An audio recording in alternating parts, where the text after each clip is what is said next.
Looking back, I wish I'd begged him to stay and not let him leave. Cheryl Levitt, her daughter Susie Streeter, and Susie's friend Stacy McCall mysteriously vanish just hours after attending the girls' high school graduation. There's an initial shock that is overwhelming. It was just a nightmare. But this bizarre missing persons case fuels more rumors than answers. I believe that the 3 missing women are buried close to Springfield. If they find remains there, then we're going to have to deal with it. I am willing to be wrong. Prove me wrong.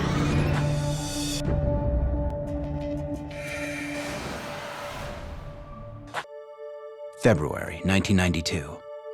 It's a bitter winter in the Queen City of the Ozarks, Springfield, Missouri. 42-year-old hairdresser and mother of 2, Cheryl Levitt, is moving into a new home with her 19-year-old daughter, Susie Streeter. A few months after the move, Susie begins focusing on her upcoming high school graduation. She is spending a lot of time with her friend, Stacy McCall, who she's known since childhood.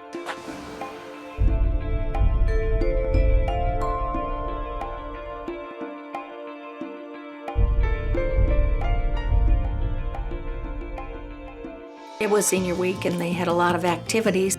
They were realizing that not all of them were going to be going to college and that they would kind of split apart a little bit. Stacy and I planned to go to college together and possibly join a sorority. Susie tells her brother she would like to follow in her mother Cheryl's footsteps and become a hairstylist. Mom and Susie were extremely close. They understood each other, they were bonded, they got each other, and she wanted to be like my mother.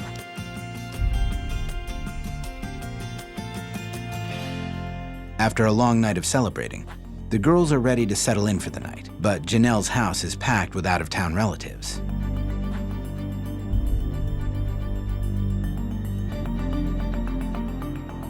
Looking back, I wish I'd begged him to stay and, not let him leave, and we just would have all slept on the floor together.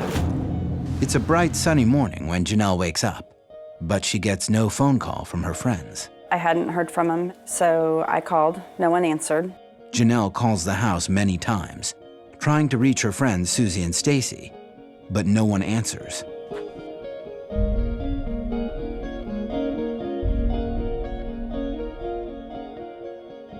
And when we got to the front porch, there was glass everywhere. Janelle immediately notices that the globe covering the porch light at Susie's house is shattered, but the light bulb itself is intact. Nobody answers the door. We just went on in and was yelling for him, and no one answered. Inside the house, everything appears normal at first, but Janelle can't help but sense that something just doesn't seem right. Cheryl's dog, a terrier named Cinnamon, is unusually anxious and barking. And both Susie and her mother's cigarettes and lighters, items they rarely leave behind, are on the table. My mom was a chain smoker. She went everywhere with her cigarettes. I mean, if she got out of bed and went into the living room to say something, she brought a cigarette with her. Stacy's mom, Janice, tracks down Susie's new phone number. When no one answers the phone, Janice drives over to Susie's house. So I started opening the door and saying, hello, hello, anybody home?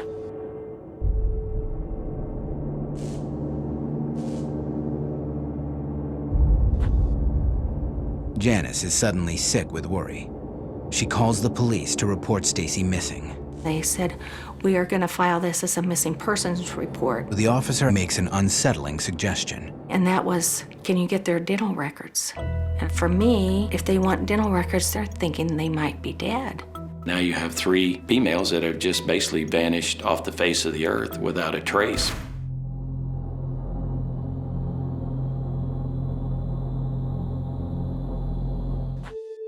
It's early July 1992, and the 3 women from Springfield, Missouri have been missing for 4 weeks. We had a tip on this case from Florida.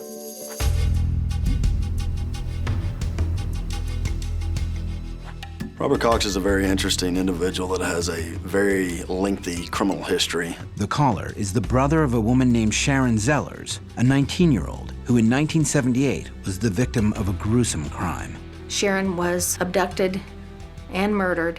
Sharon Zeller's body was found just a few hundred feet from Cox's motel room in a nearby sewage facility. They decide to indict him for Sharon Zeller's murder. He has a jury trial. He's found guilty and placed on death row. And his sentence was overturned by the Florida Supreme Court because they said they didn't have enough evidence on him. He goes back to his hometown where his parents still live, Springfield, Missouri.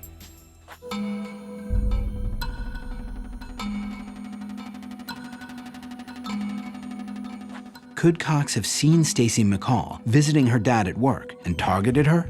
On the night of the disappearance, Robert Cox indicated that he attended a golf tournament and spent the night at his parents' residence that evening, and then took his girlfriend and her child to church the following morning. We interviewed the girlfriend, and she also indicated that he took her and her child to church the next morning, which would have been Sunday. With Cox's alibi corroborated, police are once again facing a dead end.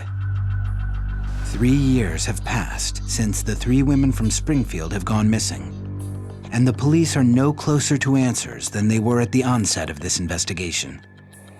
In March 1995, a fateful event brings investigators back to a person of interest in the case.